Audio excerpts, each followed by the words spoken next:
The Western Cape is recovering from a devastating storm and flooding that battered the province in the past few days. The N1 highway at Doorns has now been reopened as assessments and repairs are underway in affected areas. Residents are also trying to salvage what they can during mop-up operations. eNCA reporter Kevin Brandt was on the ground earlier assessing the situation in various communities. He's joining us now live for an update from our studios in Cape Town. Kevin, good afternoon. Welcome to today. Where you went today, just tell us exactly what the people were saying there. What did you see and what did you hear?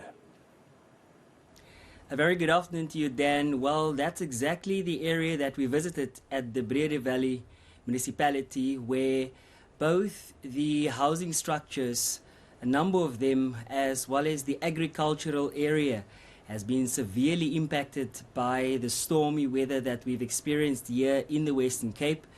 We also visited an entry point to a community that is currently still receiving aid being delivered across a river. They cannot access or leave that area altogether. More than 100 people are still within that community. The local authorities are now making relief aid available to come to the assistance of these residents. And we've also visited another informal settlement very close to a mountainous area right next to the N1 highway, where that road closure was earlier this week. It has now been reopened, as you indicated, and residents there explained exactly what it was like when the heavy rains and the downpours came this past Sunday, stretching into Monday, very late into Monday as well. And they explained what exactly they could do, how they felt, where they were, and what they tried to do to try and salvage their belongings there. And just listen to what these residents told us. I was at home and I heard something is not right outside, and then I come out, look around and say, oh, the road is always full of water. Then we try to cover the water going inside the shacks of the people, and somebody come to me and said, Maria, come and look here. And then we come down here. Then we come here, we see the road is broken. All the water is coming this side and that side, flowing over here. Nobody can pass it. And the taxi was also stuck here. And then I call the mayor to tell him that what is going on here. And he tell us to go and work and look at the people's houses and look what is going on there, what is the matter, and if the sex is drowned with the water. And then we go and put all the names on it of all the people who was covered with water in their homes. Kevin, did you get a sense of what kind of help the residents there are getting? I understand that the mayor apparently is hands-on. Then the word coming from the local municipality there says that they have contacted also other organizations, in particular mentioning the Gift of the Givers, who he said will be visiting that community by tomorrow to provide further relief aid. We've also heard from the Western Cape government officials yesterday saying that at a very localized level, these municipalities will now be conducting assessments to compile a dossier that will then be used to motivate nationally as to why more funds as part of a disaster declaration should be made available to the province. And that is exactly what the officials there are busy with, trying to assist some of the residents who've lost either their belongings, but also coming to the aid of others who are destitute, who don't even have food to eat. So there are varying levels of need coming from that community.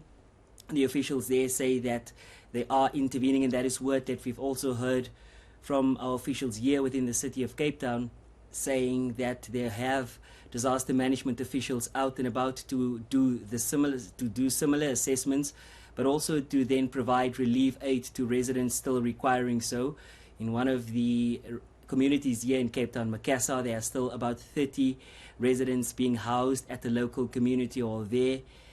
Indication coming from the city of Cape Town that about 16,000 people have now been impacted, and more than 7,000 housing structures have been damaged. So together with the South African Security Agency, SASA, as well as other entities. Our local officials here will now be providing relief aid to those residents.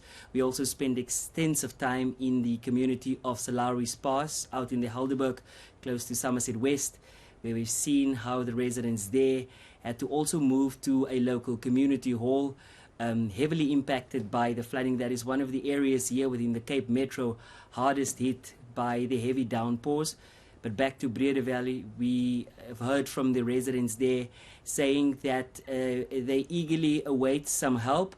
Others, applauded the speedy response from their local authorities there. So there are differing needs coming from those residents there. Just listen to what another resident told us, Dan.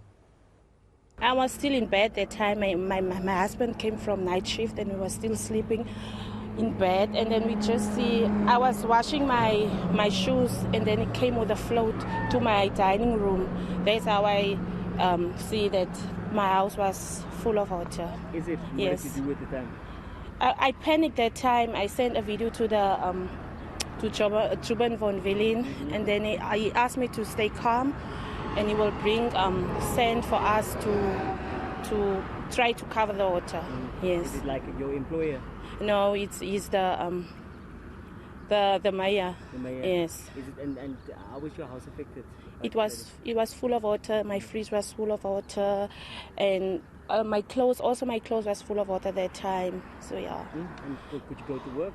No, I could not go to work. I was so stressed. I put my children on bed, and they were crying and things like that. It was hectic.